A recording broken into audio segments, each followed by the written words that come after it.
It's a strange thing, isn't it, here in the United Kingdom? You know, you build up a reputation for many years. You know, you try your very best to entertain people, then suddenly you become legit. You win awards and people really like you, and suddenly you think you can say anything, do anything, because, of course, it's the public that simply adore you.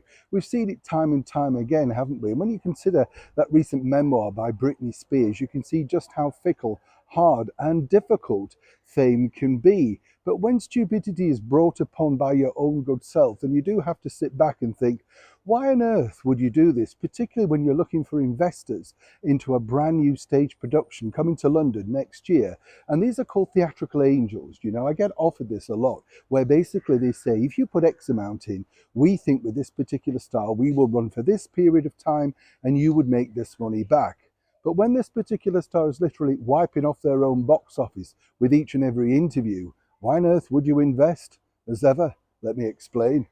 Hi, good morning. Neil Sean here in the very heart of London. Nice to have your company on a drizzly, damp London day. This story, though, is very damp indeed, let me tell you, because it all features someone really that should know better, particularly at his age. But then when you consider the fact that he calls this particular gentleman a good friend and a person who apparently he is inspired by, then you do have to worry. We're talking Steve Coogan, the alleged comedian that shot to fame in the late 80s, early 90s by dressing as a woman, Pauline Calf, and then, of course, crafting into Alan Partridge. That got a lot of attention and a lot of success for him.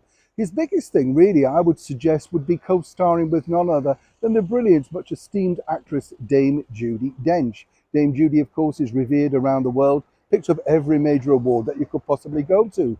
But now it looks like Steve Coogan has decided that his one-time co-star and one would suspect good friend is something of a flag-waving idiot. This is because he's basically claimed that anybody who supports the British monarchy are simply that, just flag-waving idiots. He doesn't understand it, no desire, doesn't really rock his boat. Now, obviously, he's entitled to his opinion, but it must be very hurtful. And I spoke to a very close source next to Dame Judi who said that she was rather alarmed by this particular statement. Because when you consider it, there is Dame Judi, a good friend of all royals, King Charles, Queen Camilla, the Prince and Princess of Wales, and naturally is incredibly proud of our country. The monarchy do represent our country. Steve Coogan, the best he could say was that he didn't mind the Duchy originals, the product of Prince Charles or King Charles, as it was, that he does occasionally buy. That was the best he could offer.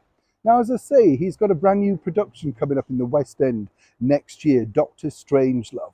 And that really will require, to fill a theatre of that size, a lot of dedicated fans. Quite frankly, Mr. Coogan has now wiped off a good 50% of that audience, and any investors may now consider the fact that this is what he thinks about them, particularly if they are a flag-waving idiot that simply likes our wonderful British monarchy.